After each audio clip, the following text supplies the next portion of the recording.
Okay, lots to tell you in this video. We have a huge week for crypto this week leading into next week. We've got the Federal Reserve FOMC meeting coming up on January 31st. I'm going to tell you all of the implications, what you need to be aware of in this video, what you need to do to protect yourself and understand what is going on. So stick to the end, please. Two things. Hit that like button, please. It's free for you to do that. It's easy for you to do that. Just hit that down there and hit that subscribe button. Let's start and get this covered. Okay.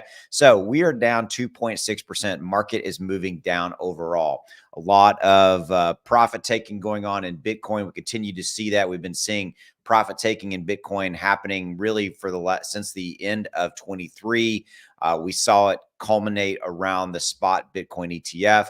So we've continued to see that. So we continue to see selling pressure as it relates to Bitcoin. That's obviously proof right here where you see Bitcoin at 40,900. Now, that's only one aspect of this. And whatever happens in Bitcoin, even if you don't own BTC, you need to be aware of it because it impacts all of crypto, because Bitcoin is 50% of the entire crypto market capitalization is Bitcoin by itself. Okay. So here's what I wanted to share with you. We've got a crazy week lining up, a lot of things at play here. I realize that this says BTC longs, as Bitcoin longs are looking at sub 40,000. I'm going to give you the price, kind of the expected low end price for Bitcoin here in a little bit. And again, even if you don't own Bitcoin, you need to pay attention to it because it impacts any and all cryptos that you own. Doesn't matter what it is. Polygon, Cardano, XRP, Shiba Inu, Doge. They all get impacted by what happens with Bitcoin. And we've got some more downside risk here. Here we go. Okay. So the first thing you need to be aware of, starting in on the red right here, we've got the Federal Reserve interest rate decision coming up January 31.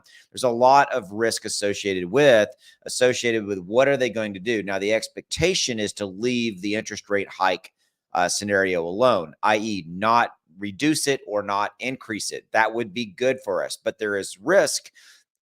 People are wondering if they are in fact not going to raise it, because we had the CPI report come in a little bit hotter than expected. That's a key inflation report. We've got another key inflation report coming out later this week on Friday. We're going to tell you about that here in just a minute.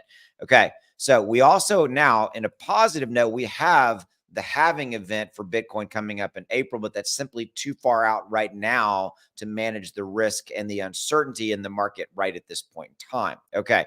So we know that we've seen Bitcoin down really about 20% versus its highs. We hit that 49,000 mark, and now we're down to 40,000. And I'm going to give you the number here in just a minute as far as what that low end number could be. Okay, continuing on. So right here, as I mentioned, I was going to tell you 35,000 per a tremendous amount of technical analysis and looking at a lot of variables, i.e. liquidity, market support, and all those kind of things, is saying that like 35,000 could be the number that we will see Bitcoin roll down to. Okay. So that is obviously a fairly dramatic move down from where we're at now. That's about a 10 to 12+% move down, give or take. So we could see that much more risk moving down for Bitcoin. If that happens, if we move down to 35,000, I am buying some more Bitcoin for sure. All right. So continuing on. Like I said, I got a lot to cover here for you. Continuing, I want to kind of continue. I've highlighted everything. So we've got, these are the key reports coming out related to inflation, what the Fed's going to do, and all that kind of stuff. Now, January 26th, we are going to get the PCE, the personal consumer consumption expenditures. I always get that one wrong, the PCE. This is one of the biggest reports. It is the Fed's preferred inflation gauge. This is the one that they really look at. So this is going to be the baseline for the uncertainty and why crypto is probably going to continue to move down the rest of this week. I've told you about kind of the Bitcoin pressure and the impact that's going to have on all of crypto. The kind of the selling pressure continued there. And then you've got this report coming out on Friday. Okay. And so again, uncertainty. Nothing really is probably going to happen leading into Friday until we get this report. And on a side note, I'm expecting this report to be hotter than expected, and hot is not good. So it's going to be a little bit hotter because the CPI report was a little hotter than expected.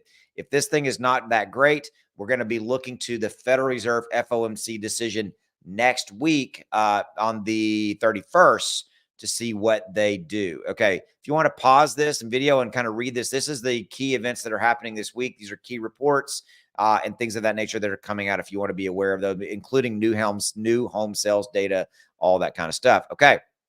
So now with that, the consensus on the street is that it's about a 97% chance that we will not get an interest rate hike, which is good news, and that they'll keep the interest rate steady. They won't do anything. Okay. My light just went out. It continues to do that. I got to get that looked at.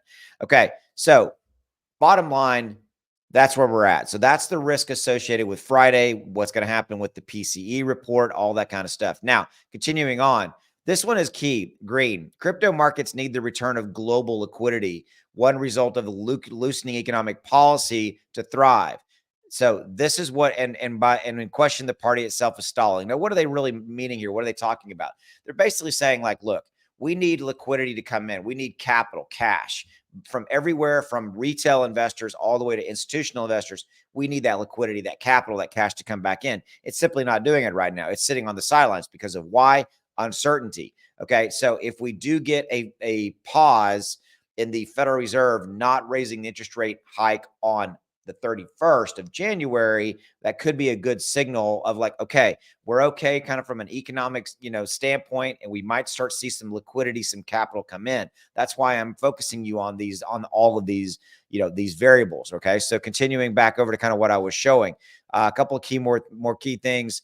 We had the Bitcoin price strength falling again and all of crypto moving down with it. Okay. So we're still waiting kind of to see how we continue to move forward. We're in this stalled period right now. That's really what I want to leave you with in this video. We're going to continue, I think, to see a stall pattern and a move down scenario. We could see, again, Bitcoin moving down to 35,000. With that, you could see continued pressure on Ethereum. We could see Ethereum go to 2,000 in that range, and everything else continuing to fall with it. I mean, like Solana's down. Everything is down right now as we continue to see how this kind of economic landscape plays out. Okay. Final thought. If you're interested, links in the description below. Check out Margex, in my opinion, the best trading platform out there. This is where I'm starting to do a lot of my trading now. There's a 20% referral bonus down there if you're interested. Click on that bonus, and it's free to create an account.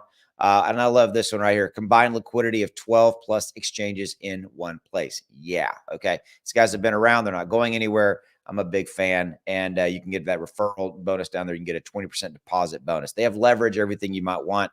With that, I'll be back with more. Lots of videos coming today and tomorrow. Crazy week ahead of us, and my job is real simple: to keep you aware of what's going on. See you. Bye.